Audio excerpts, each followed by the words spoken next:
ఉన్న బంగారాన్ని విడిపించి ఆ రోజు ఆన్లైన్ రేటుకే మేము కొంటాం. Sharma gold company. నమస్కారం, సుమన్ టీవీకి స్వాగతం. ప్రస్తుతం మనతో పాటు ఉన్నారు శ్రీచక్రపీఠ వ్యవస్థాపకులు, ప్రముఖ జ్యోతిష్య పండితులు, మనందరికీ సుపరిచితులైనటువంటి డాక్టర్ ప్రదీప్ జోషి గారు. గురుగారు నమస్కారం అండి. శ్రీమాత్రే.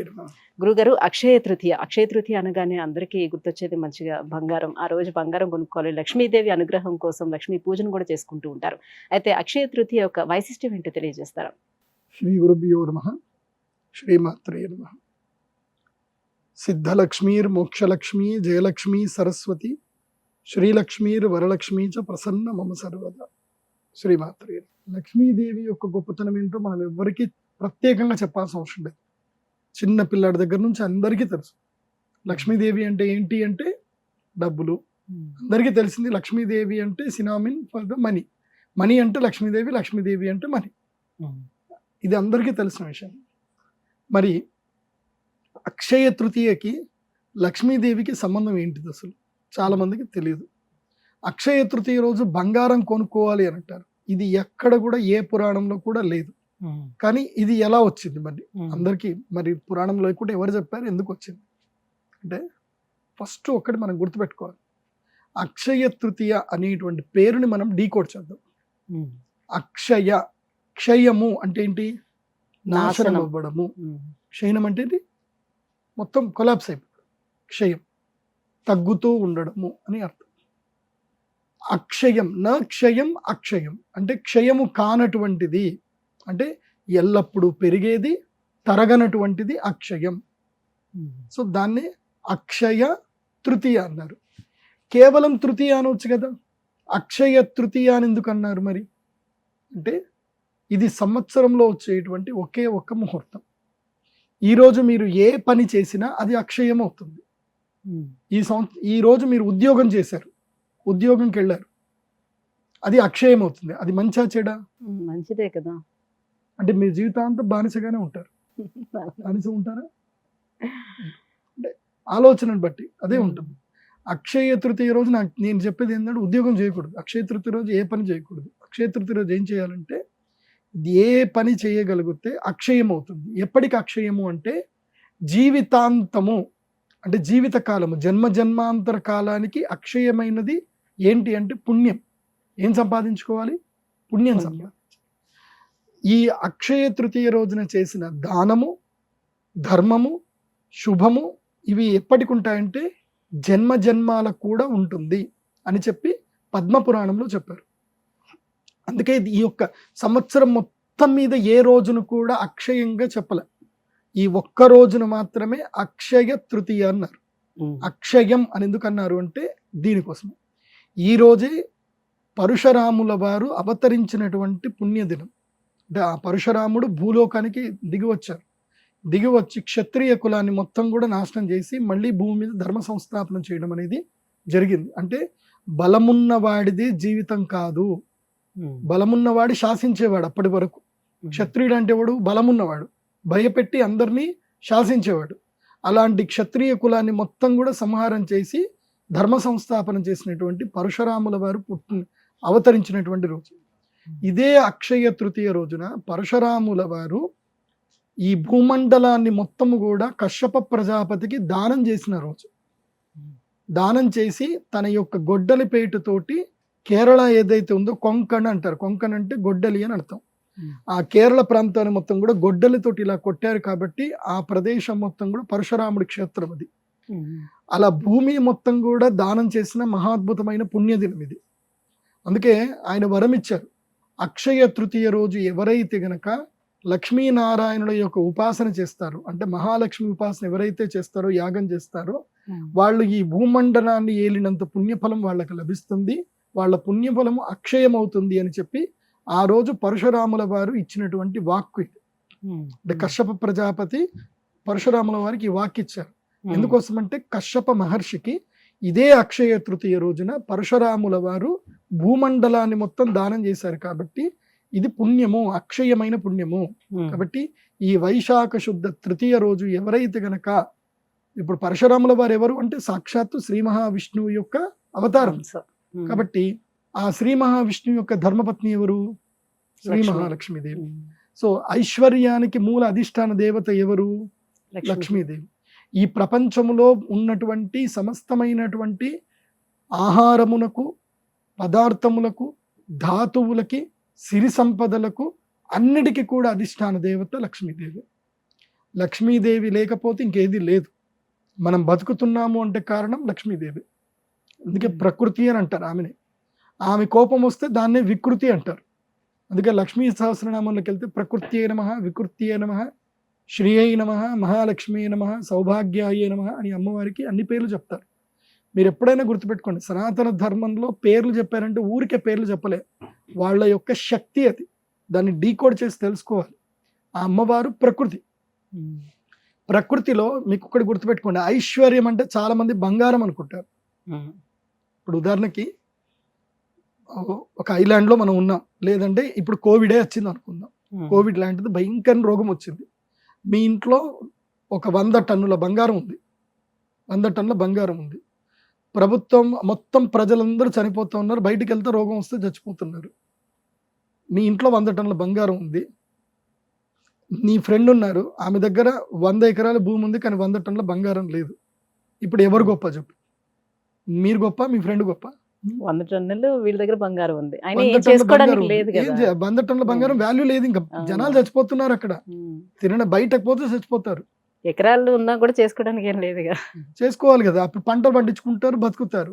బంగారం తిని బతుకుతాం మనం? బతకలేము. సో ఒక్కొక్క సమయానికి ఒక్కొక్కటి ఐశ్వర్యం అవుతుంది. సో డబ్బే ఎప్పుడు ఐశ్వర్యం అవ్వదు. బంగారం ఇప్పుడే, ధాతువులు ఎప్పుడు ఐశ్వర్యం అవ్వవు. ఆరోగ్యం కూడా ఐశ్వర్యం కిందే వస్తుంది. ధాతువు అనేటువంటిది ఐశ్వర్యంలో ఒక భాగం.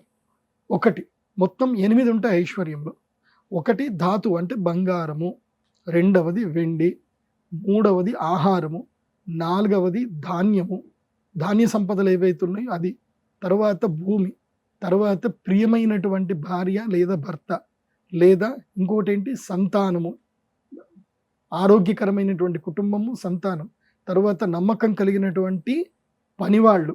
ఇవన్నీ కలిస్తేనే అష్టైశ్వర్యం అంటారు. కేవలం డబ్బు ఒకటి మాత్రం కుదరదు. కాకపోతే కలియుగములో ధనము పైన, బంగారం పైన కలి ప్రభావం ఉంటుంది కాబట్టి, బంగారంలో కలి ఉంటాడు కాబట్టి కలియుగములో బంగారానికి చాలా విలువ ఉంటుంది. అదే మనం పూర్వకాలం ద్వాపర యుగంకి వెళ్ళామనుకోండి, బంగారంకి విలువ లేదు, మనుషులకు విలువ, ప్రేమలకు విలువ, కానీ బంగారంకి విలువ లేదు. ద్వాపర యుగంలో భూమికి విలువ, కానీ కలియుగంలో బంగారానికి విలువ, తర్వాత భూమికి విలువ. కలియుగంలో బంగారాన్ని, భూమిని ప్రేమించినంత మనుషులు కూడా ప్రేమించుకోరు. ఇది కలియుగ ధర్మం. కాబట్టి ఈ యుగ ధర్మ ప్రకారము మనిషికి రావాల్సిన అరిష్టాలు ఏవి రావద్దు, పుణ్యఫలం అనేటువంటిది ప్రతి జన్మకి ఉండిపోవాలి అని అంటే అక్షయ తృతీయ రోజున పుణ్యకార్యం చేయాలి. ఏ పని చేయకూడదు. దేవాలయంలో సేవ చేయాలి, లేదా యజ్ఞ యాగాదులు చేయాలి, దాన ధర్మాలు చేయాలి, అన్నదానం చేయాలి, ఇలాంటివి పూజలు చేయాలి. అందుకే అక్షయ తృతీయ రోజున మేము శ్రీ మహాలక్ష్మి యాగం చేయాలని సంకల్పం చేశాం. ఈ మహాలక్ష్మి యాగం చాలా గొప్పది, కమలాత్మికా తంత్రం అంటారు. అందుకే లక్ష్మీదేవి లేకపోతే ఏది లేదు. లక్ష్మీ అనుగ్రహం ఉందనుకోండి అన్నీ వచ్చేస్తాయి. లక్ష్మి వచ్చిందనుకోండి సరస్వతి వస్తుంది, కాళీ కూడా వస్తుంది. సో లక్ష్మి రావాలి, ఆ లక్ష్మీ అనుగ్రహం కలగాలి అని అంటే అక్షయ తృతీయ రోజున శ్రీ మహాలక్ష్మి యాగం చేసుకోవాలి. విశేషంగా ఈ సంవత్సరానికి ఉన్న గొప్పతనం ఏంటంటే, ఈ సంవత్సరం ఒక గొప్ప ముహూర్తం వచ్చింది. ఏమిటంటే ఈ సంవత్సరం అక్షయ తృతీయ శుక్రవారం వచ్చింది. అది కాకుండా గురుగ్రహము అక్షయ తృతీయ ఎప్పుడు మారుతున్నాడు. అంటే సంధికాలంలో అక్షయ తృతీయ ఎప్పుడు గురుగ్రహం మారుతున్నాడు. గురువు మారే సమయంలో అందరి జీవితాలు మారిపోతాయి. మే 1వ తారీఖు గురువు మారుతున్నాడు, మే 10 వరకు సంధికాలము, మే 10 తర్వాత గురుగ్రహ ప్రభావం చూపించడం జరుగుతుంది. ఎవరెవరికేనంటే మేషరాశి వారికి, కర్కాటక రాశి, కన్యా రాశి, వృశ్చిక రాశి, మకర రాశి, ఈ 5 రాశుల వారికి మే 10వ తారీఖు తర్వాత రాజయోగం వస్తుంది. జాతకం బాగాలేదు, గురుగ్రహం మారాడు, ఏం ప్రయోజనం? ఏం రాదు. అందుకే వీళ్ళు మహాలక్ష్మి యాగం తప్పకుండా చేసుకోవాలి. వీళ్ళకి రాజయోగ సిద్ధి కలుగుతుంది. 5గురికి రాజయోగం వెళ్ళిపోతుంది. ఎవరికి? మీనరాశి వారికి, మిథున రాశి వారికి, సింహరాశి వారికి, తర్వాత ధనుసు రాశి వారికి, తర్వాత తులారాశి వారికి. ఈ 5 రాశుల వారికి రాజయోగం వెళ్ళిపోతుంది. అంటే అరిష్టాలు రాబోతున్నాయి. కానీ ఇప్పటి వరకు రాజయోగం ఉంది కదా, మరి ఇప్పటి వరకు సిరి సంపదలు చేసుకొని ఉన్నారు కదా, ఆ అరిష్టాల వల్ల ఈ సిరి సంపదలు తగ్గొద్దు అని అంటే వీళ్ళు తప్పకుండా శ్రీ మహాలక్ష్మి యాగం అక్షయ తృతీయ రోజు చేసుకోవాలి. ఇక న్యూట్రల్గా ఉండేటువంటి రాశులు రెండే రెండు, ఒకటి కుంభరాశి, రెండవది వృషభ రాశి.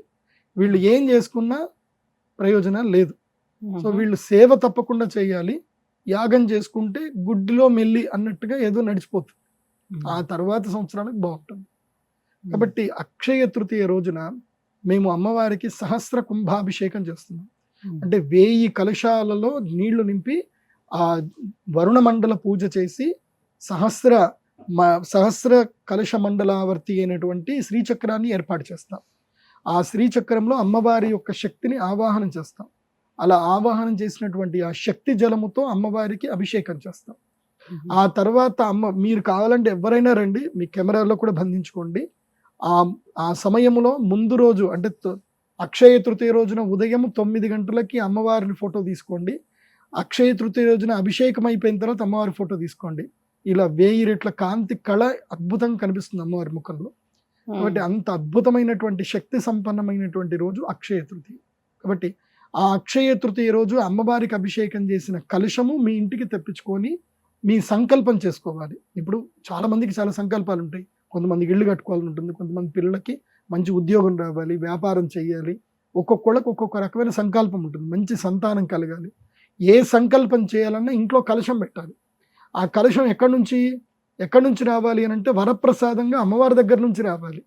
అంగట్లో వెళ్ళి కొనుక్కుంటే అది కలశం, అది వరప్రసాదంగా రాదు, కేవలం ఒక ధాతువులాగా వస్తుందంటే.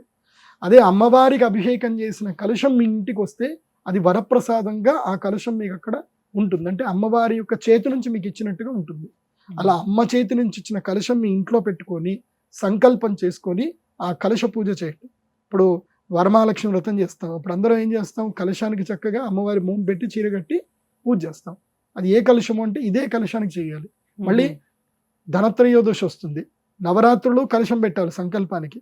ఇంట్లో ఏ పూజ చేసినా పెట్టవలసింది సంకల్ప కలశం పెట్టాలి.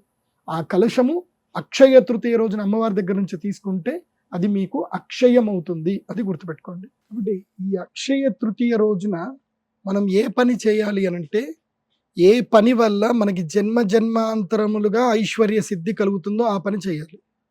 జన్మాంతరాలుగా వచ్చేది ఏంటి? కేవలం పుణ్యఫలం మాత్రమే. కాబట్టి ఈ అక్షయ తృతీయ రోజున జపము, తపస్సు, పూజ, అర్చన, హోమము, దానము ఇవి మాత్రమే చేయాలి. వేరే ఏ పని చేయకూడదు. అక్షయ తృతీయ ఈజ్ హాలిడే, వాస్తవంగా హాలిడే. మీరు నిజంగా చెప్తున్నాను, అక్షయ తృతీయ రోజు హాలిడే పెట్టుకొని ఈ పన్ను చేయండి. అక్షయ తృతీయ రోజు ఏ పనులు చేయకూడదు. ముఖ్యంగా సేవక వృత్తి చేయకూడదు. సేవ, మీకు ఇష్టం లేని పని సేవకాలు చేయకండి. ఇప్పుడు చాలామంది లేబర్లు ఏదో పని చేస్తారు. అక్షయ తృతీయ రోజు ఆ పని మానేయండి.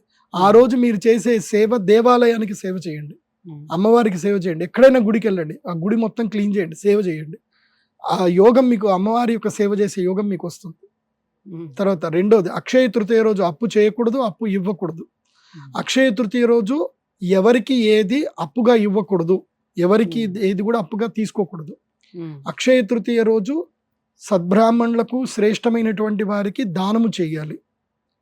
అంటే హుండీలో డబ్బులు వేయకూడదు. నేను చెప్పేది, హుండీలో డబ్బులు వేస్తే ఇంకంత వేస్ట్. ప్రభుత్వ కబ్జాలో హుండీలో డబ్బులు వేస్తే ఏం లేదు, ఇంకా పాపం వస్తే తప్ప పుణ్యం రాదు. ఎందుకోసమంటే వాళ్ళు దాంతో ఇంకా దుర్మార్గంగా పనిచేస్తున్నారు. అది దేవుడికి ఇచ్చినట్టు కాదు. సో ఎవరైతే ధర్మాన్ని నిలబెడుతున్నారో, ఎవరైతే గోవులని సంరక్షిస్తున్నారో వాళ్ళకి వెళ్ళి దానం చేయండి. ఇప్పుడు గోదానం, ఎక్కడైనా సరే గోశాలలు ఉంటాయి, ఆ రోజు వెళ్ళి గోవులకు ఏదైనా దానం చేసి రండి, గోవులకు ఏదైనా ఇచ్చిరండి. సో ఈ రోజు ఏదైతే మీరు దానం చేస్తారో అది అక్షయం అవుతుంది, గుర్తుపెట్టుకోండి. అక్షయ తృతీయ రోజు చేయవలసింది దానం. మరి బంగారం ఎందుకు కొనుక్కుంటున్నారంటే, వాడికి ఒక పిచ్చి ఏంటంటే కనుక బంగారం మనం అక్షయ తృతీయ రోజు కొనుక్కుంటే అది కూడా మనకు అక్షయం అవుతుంది, సో బంగారం ఇంకా పెరుగుతుంది తప్ప తరగదు అనుకుంటారు. సరే, అది ఒక విధంగా మంచిదే. ఎందుకోసమంటే కలియుగ ధర్మం ఏంటంటే బంగారము ధర ఎప్పటికీ పెరుగుతానే ఉంటుంది తప్ప ఎప్పటికీ తగ్గదు. యుగ ధర్మమే అది. సో బంగారం ఇప్పుడు నేను పుట్టి ఎరిగి నాకు ఊహ తెలిసినప్పుడు బంగారం 4,600 రూపాయలకి 10 గ్రాములు నాకు ఊహ తెలిసినప్పుడు. ఇప్పుడు 24 క్యారెట్స్ 73,000. ఇంకా పెరుగుతుంది తప్ప తగ్గేదైతే లేదు. ఏదో కొంచెం గ్రాఫ్ పడిపోతుంది తప్ప ఎట్టి పరిస్థితుల్లో బంగారం ఎప్పుడైనా గుర్తుపెట్టుకోండి, 15% కన్నా గ్రాఫ్ ఎప్పుడు కూడా పడిపోలే. ఇప్పుడు కూడా పడదు. కాబట్టి బంగారం ఎప్పటికీ కొనుక్కున్నా అది నిలిచే ఉంటుంది తప్ప నష్టం అయితే లేదు. మీ పిల్లల కోసం అంటే ఇప్పుడు మీ చిన్న చిన్న పిల్లలు ఉన్నారనుకోండి, వాళ్ళకి పెళ్లి కోసం కావాలంటే ఇప్పుడే బంగారం కొనిపెట్టుకోండి. ఎందుకోసం అంటే మీ పిల్లలకి 25 ఏళ్ళు వచ్చేసరికి ఆ బంగారం ధర అప్పటికి 1,50,000 అవుతుంది. అంతే. ఆ బంగారం ఎప్పటికీ తగ్గదు. ఇంకొకటి కూడా చెప్తున్నాను, ఎందుకోసం అంటే అక్షయ తృతీయ అంటే చాలా మంది బంగారం కొనుక్కోవాలనుకుంటారు. ఇప్పుడు బంగారం కొనుక్కోండి. ఎందుకోసం అంటే రేపు యుద్ధాలు జరుగుతున్నాయి. యుద్ధం జరిగినప్పుడు చాలా ధన నష్టం జరుగుతుంది. సో దేశాలకు మధ్యన ఫినాన్షియల్ డీల్స్ జరుగుతాయి. దేశాలకు మధ్య ఫినాన్షియల్ డీల్స్ ఏ విధంగా జరుగుతాయంటే కేవలం బంగారం గోల్డ్ రిజర్వ్ వల్లనే జరుగుతాయి. సో గోల్డ్ రిజర్వ్స్ ఎక్స్చేంజ్ అవుతాయి కాబట్టి గోల్డ్ ధర భయంకరంగా పెరుగుతుంది. కాబట్టి ఇప్పుడు ఇది 73,000 ఇంకా తక్కువ. ఇయర్ ఎండింగ్ వచ్చేసరికి 90,000 కూడా వస్తుంది యుద్ధాలు అయితే. సో ఇప్పుడు బంగారం కొనుక్కునే టైమే. గ్రాఫ్ ఎప్పుడు పడిపోతుందో రెడీగా వెయిట్ చేయండి. అంటే 69,000కి ఎప్పుడైనా వస్తుంది బంగారం, గ్రాఫ్ పడుతుంది. 69,000 వచ్చినప్పుడు టక్కని కొనేసుకోండి. అది అలర్ట్స్ ఉంటాయి మీకు, అప్ స్టాక్స్లోనో దేంట్లోనో అలర్ట్స్ ఉంటాయి. మీరు అలర్ట్స్ చేసి పెట్టుకోండి స్టాక్ మార్కెట్ది. దాంట్లో ఇట్లా పడగానే అట్లా కొనేసుకోండి. గురుగారు, అక్షయ తృతీయ యొక్క వైశిష్టం ఏంటి? ఈ అక్షయ తృతీయ రోజున ఎటువంటి పనులు చేస్తే అమ్మ అనుగ్రహం అనేది మనకి లభిస్తుంది అనే విషయాన్ని తెలియజేసినందుకు ధన్యవాదాలు. శ్రీమతి